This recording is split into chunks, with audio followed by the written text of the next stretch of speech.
আসসালামু আলাইকুম, welcome to my channel. আজকের রেসিপিস বাই সালমাস কিচেনে থাকছে থানকুনির পাতা দিয়ে মসুরির ডালের বড়া। এই থানকুনির পাতা ঔষধি গুণাগুণ থাকার কারণে বিভিন্নভাবে বিভিন্ন রান্না করে খাওয়া হয়। খেতে যেমন মুসমুসে মজাদার, তেমনি থানকুনিতে আছে ঔষধি গুণাগুণ। তাহলে চলুন কথা না বাড়িয়ে শুরু করে দিই রেসিপিটা। আমি এখানে নিয়েছি 200 গ্রাম মসুরির ডাল। ডালগুলো আধা ঘন্টা আগে ভিজিয়ে রেখে পাটায় বেটে নিয়েছি। কিছু থানকুনির পাতা। পাতাগুলো আপনারা চাইলে কুচি করে কেটে নিতে পারেন। আমি এখানে পাতাগুলো আস্তে আস্তে নিয়েছি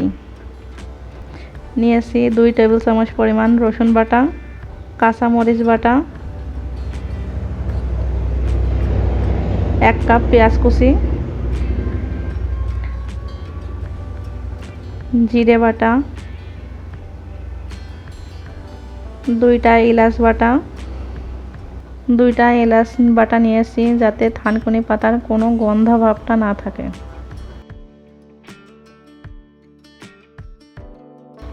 এই যে হাত দিয়ে এভাবে সুন্দর করে মাখিয়ে নেব।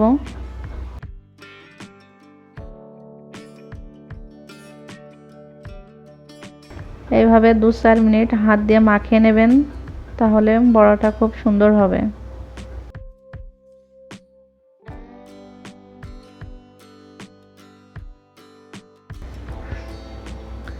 আমি কিন্তু থানকুনির পাতা আগে থেকে দেইনি, আগে মশলাগুলো সুন্দর করে ডালের সাথে মাখিয়ে নেব।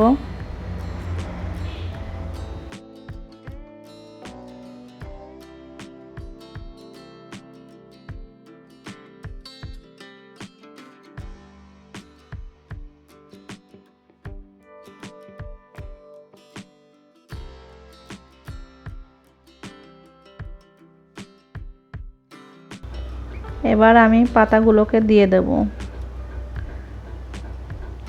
পাতাগুলো আস্ত রেখেছি এই জন্য খেতে খুব ভালো লাগবে।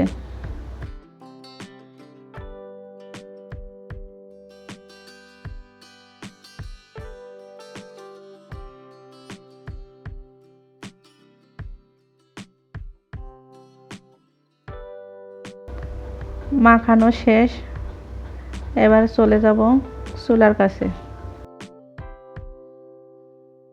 প্রথমে পাত্রটা বসিয়ে চুলাটা অন করে দেব।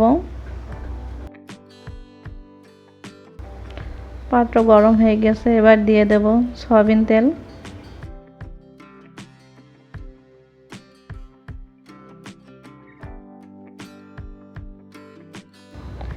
তেল গরম হয়েছে, এবার আস্তে আস্তে বড়া বসিয়ে দেব।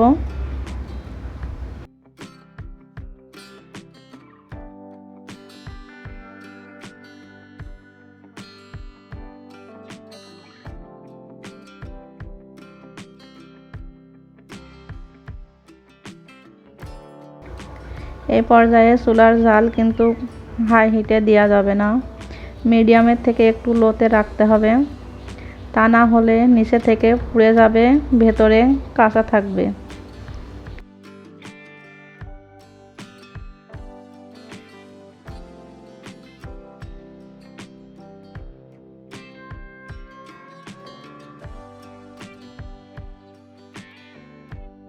এই যে নিচের পিঠ খুব সুন্দর করে লাল লাল করে ভাজা হয়েছে।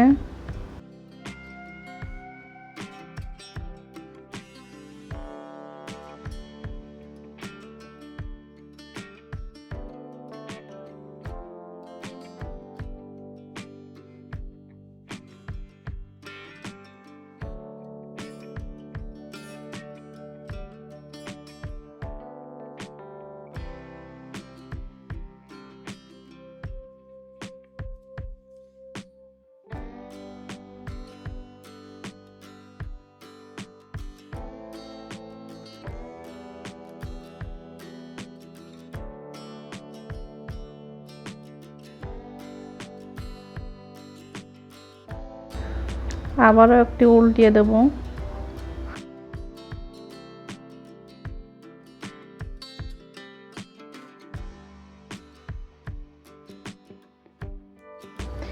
এপিঠ ওপিঠ সুন্দর করে উল্টিয়ে দিতে হবে যাতে দুই পিঠ ভাজা সুন্দর হয়।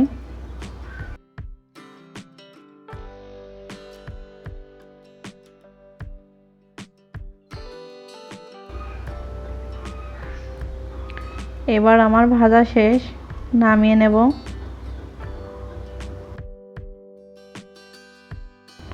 এই যে দেখুন কত সুন্দর করে ভাজা হয়েছে।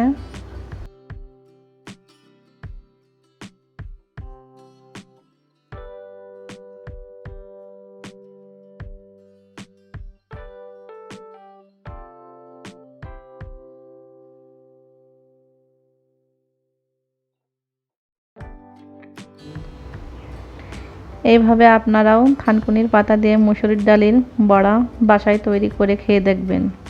একবার খেলে বারবার খেতে মন চাইবে। রেসিপিটি কেমন লাগলো কমেন্টে জানাবেন। ভালো লাগলে লাইক কমেন্ট শেয়ার করুন, সাবস্ক্রাইব করতে ভুলবেন না।